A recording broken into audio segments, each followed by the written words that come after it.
took my man, the man I was going to marry. I used to talk about you in my prayers, Viv. Did you know that? But you slept with my man. You betrayed. Yes, Clara, this beat is fire. I know, right? Let's go. Show me that turn. You too. Hype me up. My sweet family, before you start watching the story, ask yourself one question. Have you ever trusted someone so much that you never once thought to check behind your back? Have you ever loved a friend so deeply that you shared everything? Your food, your secrets, your tears, your prayers, and never for 1 second thought that same person was watching you with hungry eyes, counting everything you had, planning to take it all? Stay with this story, because before it ends, you will see a betrayal so deep it will make your jaw drop. You will see jealousy wearing the face of friendship, and you will see a revenge so cold and so calculated it will make you stand up and clap. Let us begin.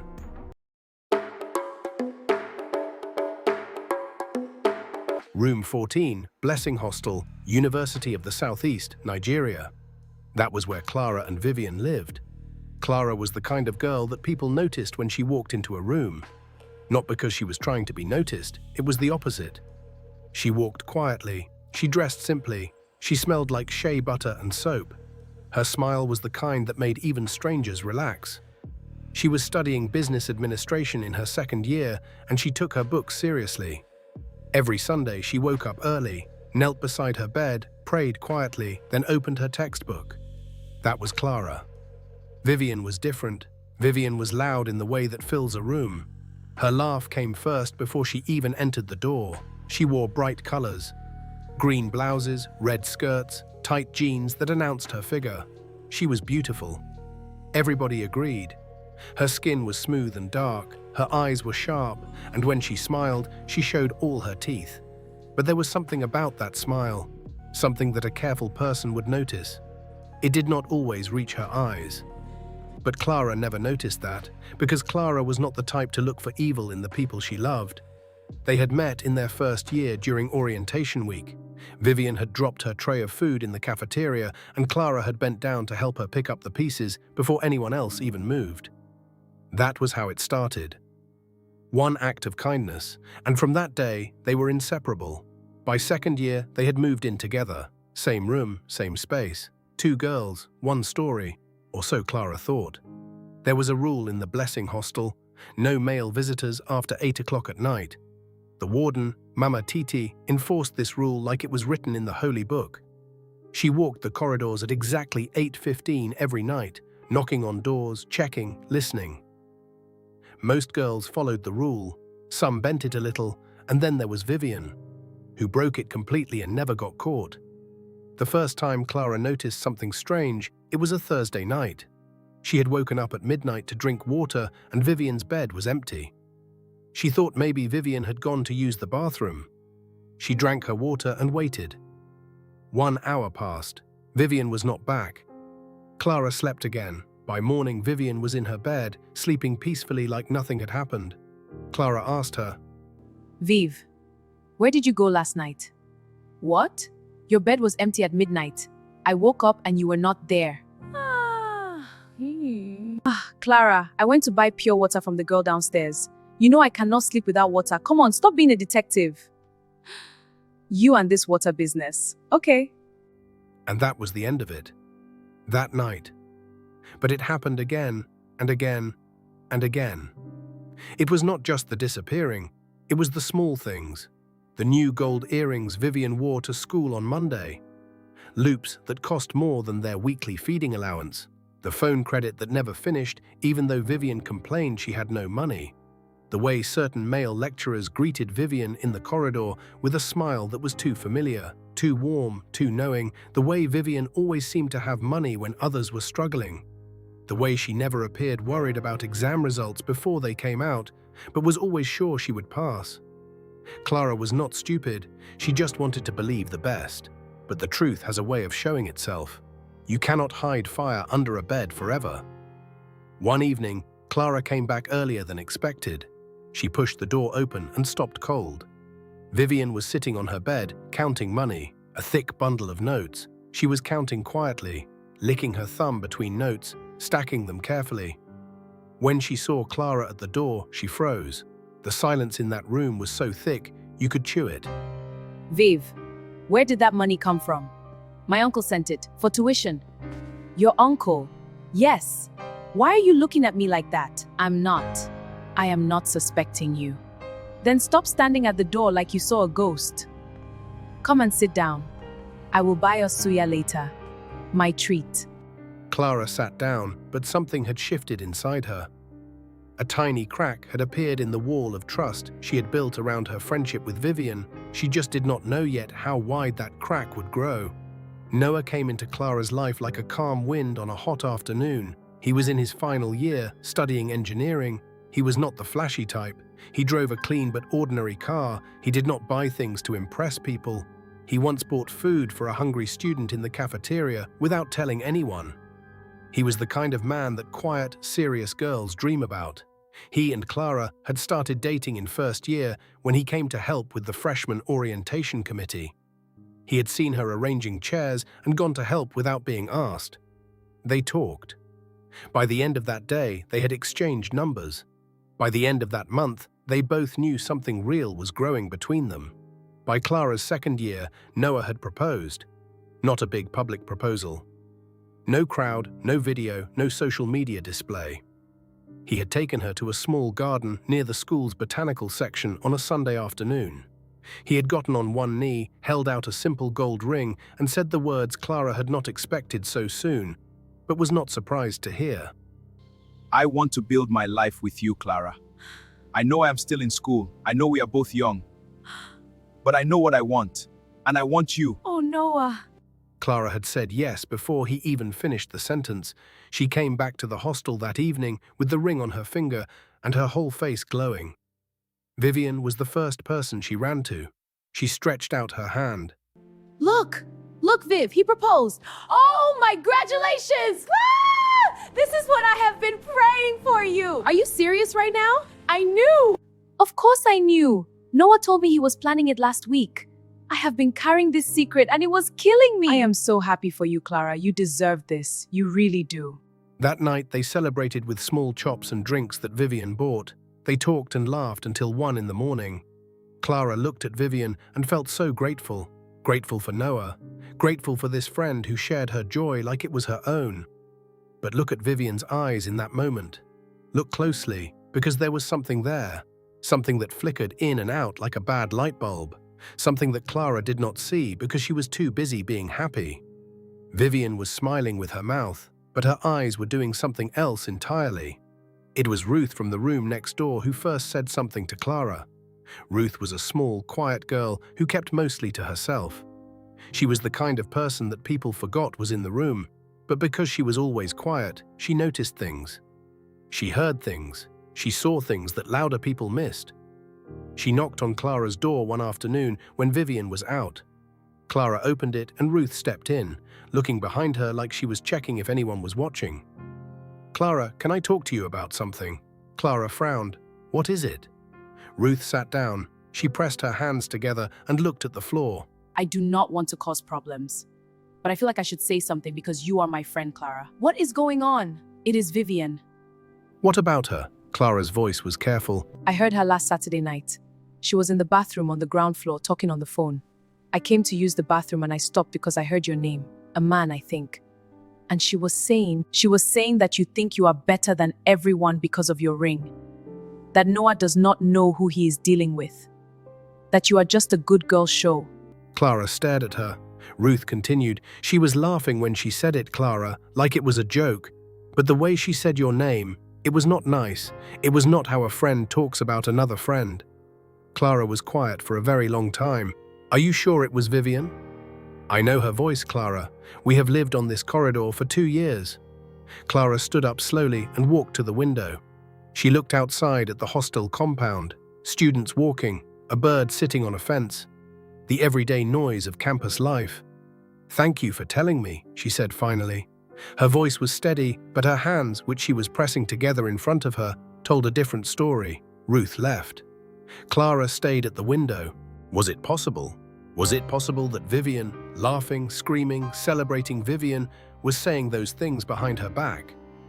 She wanted to say no. Everything in her wanted to say no.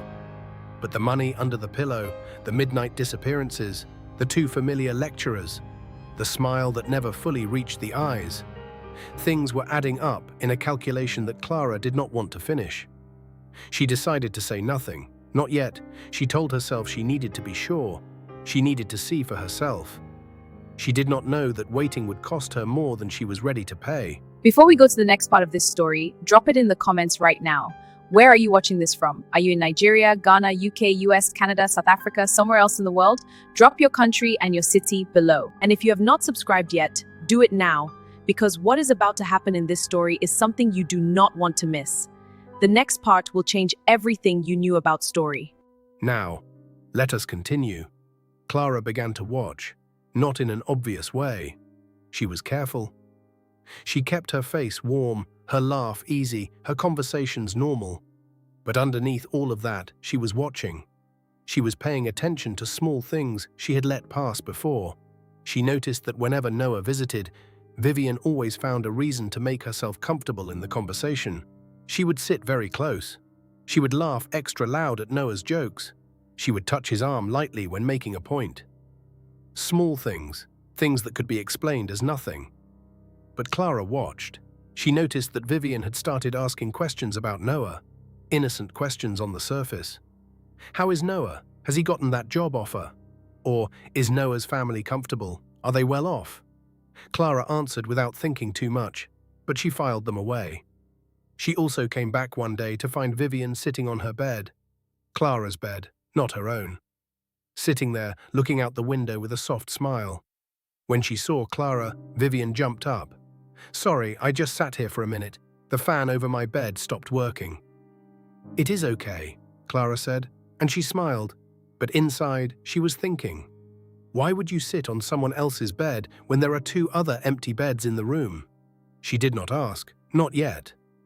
Meanwhile, she tried one more time to get through to Vivian, to pull her back from the path she was walking. It was a Friday evening. They were both in the room, eating rice that Clara had cooked. Vivian was in a good mood, talking about a party she had been invited to that weekend. Clara set down her fork. "Viv, can I say something without you getting angry?" Vivian looked up. "Why will I get angry? We are friends. Talk to me." Clara took a breath. I am worried about you, Viv. The way you go out at night, the men I see you with, I am not judging you. I am scared for you. I appreciate it, Clara. I'll be careful. It is not just about danger. It is about your name, your future, your self-respect. You are too smart and too beautiful to be doing this. I hear you, Clara. The room was quiet. Vivian stared at her. For a second, just 1 second, something passed across her face. Something painful, something real, like a wound that was suddenly touched. Then she blinked, and the mask came back. She laughed. "Clara, you are doing too much. I am not a child. I know what I am doing." "Viv, no, listen." Vivian's voice was still friendly, but it had a new edge. Not everyone has a Noah. Not everyone has a man who buys them rings and takes them to gardens. Some of us have to sort ourselves out. And I am sorting myself out. Stop worrying, Clara. It is because I care about you. I know you do, Clara. And I love you for it. But I am fine. Eat your rice. Okay, Vivian. Good. I just want to make sure you're okay. I know. Clara picked up her fork. But she was not done being worried. She was just done talking about it, because the wall Vivian put up in that moment was clear. She would learn later that in that exact moment, when Vivian said, "Not everyone has a Noah," something had solidified inside Vivian, something hard and cold and determined. A plan that had been sitting in the back of Vivian's mind was now moving forward. His name was Professor Adebola. He taught economics. He was married with 3 children, wore glasses he was always pushing up his nose, and drove a white car that was always freshly washed. He was also one of the men that Vivian had wrapped around her finger. Clara did not know the full extent of this. She had heard rumors. The university was small enough that rumors traveled fast. She had heard that some girls were exchanging grades for favors. She had heard Professor Adebola's name in low voices, but she had never put Vivian's name next to that story. Not openly, until the day she saw them together. It was a Wednesday morning. Clara was walking from the library back to the hostel. She was cutting through the staff car park because it was shorter, and that is where she saw it. Vivian coming out of Professor Adebola's white car. The professor leaning out of the window, saying something to her, Vivian laughing. Then she tucked something, it looked like an envelope, into her bag and walked away without looking back. The car drove off in the other direction. Clara stood between two parked cars and watched the whole thing. Her stomach fell.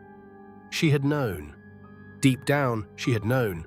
But knowing something and seeing it are two completely different things. Seeing it made it real in a way that cannot be undone. Vivian did not know Clara had seen her. She came back to the room that afternoon, humming a song, tossed her bag on her bed and said, "Clara, you will not believe the professor cancelled class today. I had been dreading that test." Clara looked at her. "Really?" "Yes, I was so relieved. I was not even prepared." Vivian pulled off her shoes. Clara looked at her roommate, this person she had shared rice with, this person who had screamed when she saw her engagement ring. This person who was now lying to her face about a cancelled class that Clara had just watched her arrange in a staff car park. "Good for you," Clara said quietly, and she opened her textbook. She said nothing else, but something inside her had changed. The crack in the wall of trust was not a crack anymore, it was a hole. And cold air was blowing through it. Noah had a work trip, he was doing his industrial attachment, and his supervisor had sent him to another state for 5 days to represent the company at a project site inspection. He told Clara a week before he left. She had been okay with it. She understood. He was building his career and she was proud of him. He left on a Monday. He called Clara every evening from the road. Tuesday, Wednesday, Thursday. Each time Clara sat on her bed in the room and talked to him while Vivian pretended to read or scroll through her phone. Clara did not notice, but Vivian noticed everything. She noticed how Clara's voice changed when she talked to Noah, how she got softer, how she laughed easily, how she said "I miss you" with her whole heart and not just her mouth. She noticed the ring on Clara's finger that caught the light when Clara moved her hand. She noticed, and she felt something tight and hot in her chest every time she did. On Thursday night, Clara's network was bad. Noah kept calling, but the line kept dropping. Clara went to the hostel roof where the network was always better. She did not know that while she was on the roof, Vivian was downstairs picking up her own phone. She did not know that Vivian had saved Noah's number from the time he had called Clara's phone while Clara was in the bathroom and Vivian had picked up. She did not know that Vivian had been texting Noah for 3 weeks. Small texts at first, innocent ones, just checking on him for Clara, she had said, being a good friend. She did not know that those texts had slowly become something else. And she did not know that when Noah came back on Friday, Vivian would be waiting. Clara was in class on Friday afternoon when Noah came back. He called her to say he had arrived safely. She was happy. She told him she would come see him in the evening after her last lecture. He said okay. She said she loved him. He said he loved her too. She hung up and went back to taking notes. What she did not know was that 30 minutes after that call, Vivian knocked on Noah's apartment door. Noah had been surprised to see her. "Vivian, hey, does Clara know you are here?" Vivian smiled. "She sent me. She said she is stuck in class and she wanted to send some food for you since you just came back. She cooked it herself." She held up a cooler. The smell of rice and stew came from it. Noah stepped back. "Oh, that is sweet of her. Come in." What happened next is the part of this story that will make you stop breathing. Because Vivian did not just bring food. She had come with a plan that she had been building quietly for weeks. She had rehearsed this. She had chosen what to wear, what to say, how to angle herself in that apartment, so that everything that happened could later be explained as a misunderstanding if it needed to be. She was not going in there by accident. She was not going in there on impulse. She went in there on purpose. And Noah, who was tired from 5 days of travel, who trusted his fiancé's best friend, who poured the food into a plate and sat down to eat. Noah did not see it coming. This is where this story asks you a very important question. Because people will always debate what happened next. Was it Noah's fault? Was he innocent? Was he a willing participant or a victim of something planned so carefully it looked like chance? We will get to that. But first, Clara finished her lecture at 5 o'clock. She packed her bag and walked across campus with a big smile on her face and a small bag of chin-chin she had bought near the faculty gate. She was humming a song. Her man was back. She knocked on the door. Nobody answered. She frowned. His car was outside. She knew he was home. She knocked again. Still nothing. She was about to call his phone when she heard voices inside. Voices, plural. Her hand froze. She knocked again. Harder this time. She heard movement, then footsteps. The door opened. Noah stood there. His shirt was rumpled. His face was a complicated expression she had never seen on him before. He looked like a man who had swallowed something and was trying to keep it down. "Clara," his voice was hoarse. "Hey." She looked at his face. Then she looked past him into the apartment, and she saw Vivian. Vivian was standing in the middle of the living room. She was wearing her blouse, but it was not tucked in properly. Her hair that had been neat earlier was now slightly undone. She was looking at Clara with those sharp eyes that showed nothing. The room smelled like food, but there was also something else in the air. Something that Clara's body understood before her mind did. Her throat closed. "Vivian," she said it very quietly. "What are you doing here?" Vivian opened her mouth. "Clara, I came to bring food." I did not ask you that. I asked what you are doing here, Vivian. I came to see Noah. The silence that followed was the loudest silence of Clara's life. Noah stepped forward. "Clara, please let me explain." "No." She held up one hand. Her eyes stayed on Vivian. "I am asking her." Vivian looked at her, and in that moment, for the first time in 2 years of friendship, the mask slipped completely. There was no big smile, no warm voice, no sisterly performance, just Vivian's real face looking back at her. And what was on that face was not guilt. It was not even shame. It was something that looked disturbingly close to satisfaction. "Clara," Vivian said calmly, "you need to calm down." The chin-chin bag dropped from Clara's hand. She did not notice. She turned, she walked away from that door, and she did not stop walking until she was back in her hostel room with the door locked and the fan going whir, whir above her head. Clara did not cry that first night. She sat on her bed and stared at the wall. The ring was still on her finger. She looked at it for a long time, then she took it off and put it on the shelf above her bed. Ruth knocked softly at midnight. "Clara, are you okay?" "I am fine," Clara said. Her voice was completely flat. Ruth went back to her room. Noah called 47 times that night. Clara counted. She did not pick up once. Vivian did not come back. By morning, Clara had made a decision.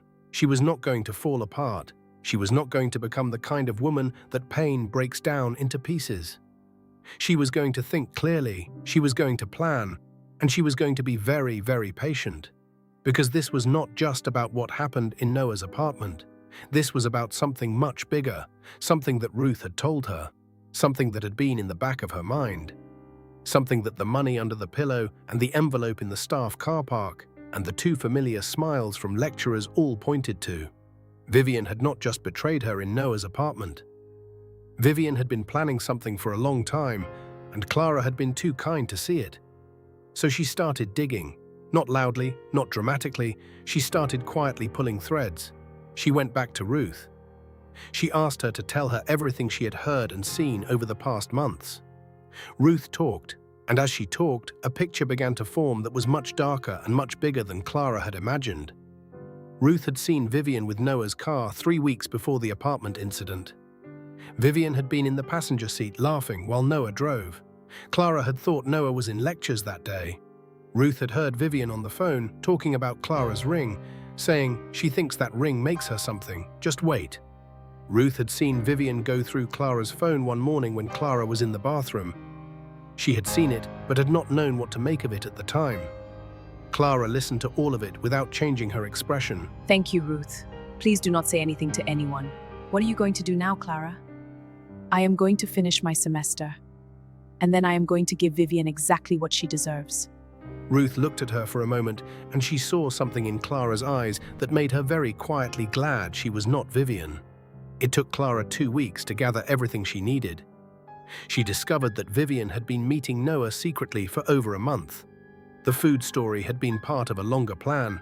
Vivian had been sending Noah texts, making it look like she was just a concerned friend helping out, slowly building a version of herself in his mind. Warm, present, available in ways that Clara, busy with studies, was not always there to be. Clara also discovered that Vivian's grades, her suspiciously good grades despite barely studying, were not just from Professor Adebola. There were two other lecturers. Clara found this out from a classmate of Vivian's in the economics department who was angry and ready to talk. But the final piece of the puzzle was the most shocking, and it came from Vivian herself, not voluntarily. Vivian came back to the hostel room 3 days after the apartment incident.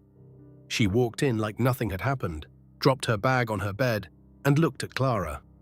You are still here. Where would I go? Vivian sat down. She seemed to make some kind of decision inside herself. She looked at Clara and said, "You want the truth, right?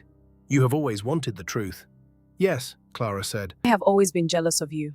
Since first year, you walk into a room and everyone likes you. You do not even try. You just exist and people love you. And me? I have to do everything. I have to be loud. I have to be fun. I have to give something to get something. And even then, it is never what you have. When Noah proposed to you, something in me just broke.